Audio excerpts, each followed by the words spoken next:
भारत के कॉरपोरेट जगत में अब प्रतिस्पर्धा सिर्फ बाजार तक सीमित नहीं रह गई है। क्या बड़ी कंपनियों के बीच टकराव अब जांच एजेंसियों, अदालतों और राजनीतिक चर्चाओं तक पहुंच चुका है? और क्या वेदांता ग्रुप पर हुई ईडी की कार्रवाई केवल एक नियामकीय जांच है या इसके पीछे कोई बड़ा कॉरपोरेट और नीतिगत विवाद भी जुड़ा हुआ है? आज इसी पूरे मामले को विस्तार से समझेंगे। नमस्कार, द हिंदी टॉप देख रहे हैं आप और मैं हूं आपके साथ जानिसार खान। दरअसल प्रवर्तन निदेशालय यानी कि ईडी ने दिग्गज कंपनी वेदांता समूह के खिलाफ 2 जून को बड़ी कार्रवाई की। ईडी के अधिकारियों के मुताबिक यह छापेमारी विदेशी मुद्रा प्रबंधन अधिनियम यानी कि FEMA के तहत कथित उल्लंघनों की जांच से जुड़ी है। जांच का फोकस संदिग्ध विदेशी मुद्रा लेन देन और सीमा पार वित्तीय ट्रांजैक्शन पर है, जिसमें कुछ अनियमितताओं की आशंका जताई जा रही है। ईडी की यह कार्रवाई आपको बता दें कि दिल्ली, राजस्थान और कई अन्य प्रमुख स्थानों पर स्थित वेदांता समूह से जुड़े परिसरों पर एक साथ की गई। अधिकारियों का कहना है कि यह पूरा मामला फेमा के दीवानी प्रावधानों के तहत आता है और इसमें फंड ट्रांसफर तथा विदेशी लेन देन से जुड़े संभावित उल्लंघनों की जांच की जा रही है।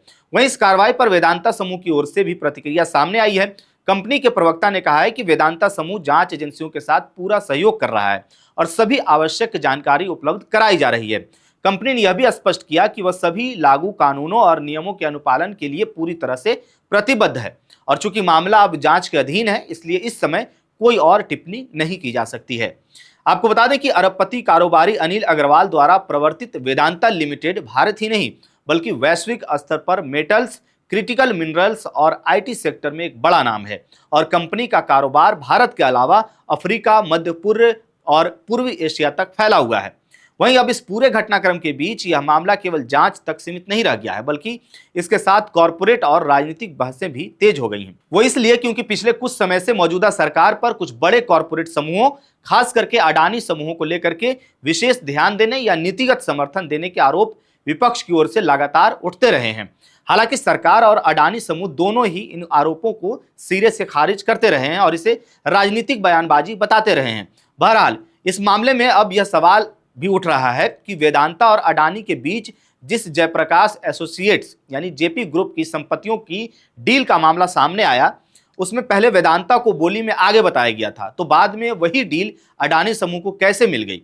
जानकारी के मुताबिक आपको बताएं कि अनिल अग्रवाल ने दावा किया था कि वेदांता को इस बोली प्रक्रिया में लिखित पुष्टि मिली थी और कंपनी ने सबसे ऊंची बोली लगाई थी।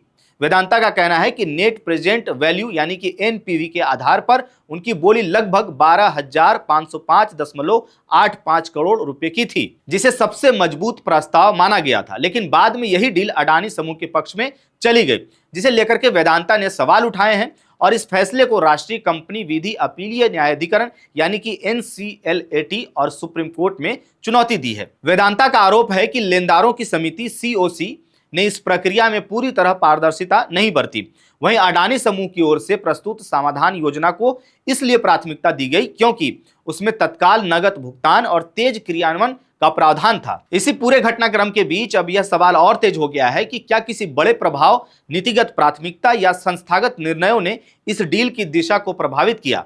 हालांकि इन सभी आरोपों पर किसी भी सरकारी एजेंसी या संबंधित पक्ष की ओर से कोई आधिकारिक पुष्टि नहीं की गई है और यही वजह है कि अब यह मामला केवल एक कॉर्पोरेट विवाद नहीं रह गया है, बल्कि यह बड़े आर्थिक फैसलों, सरकारी नीति और कॉर्पोरेट प्रभाव के बीच संतुलन पर भी सवाल खड़ा कर रहा है। अब बड़ा सवाल यही है कि क्या ईडी की यह कार्रवाई सिर्फ फेमा उल्लंघन की नियमित जांच है या फिर यह उस बड़े कॉर्पोरेट माहौल का हिस्सा है जिसमें बड़े समूहों के बीच प्रतिस्पर्धा अब कानूनी और राजनीतिक बहसों तक पहुंच चुकी है।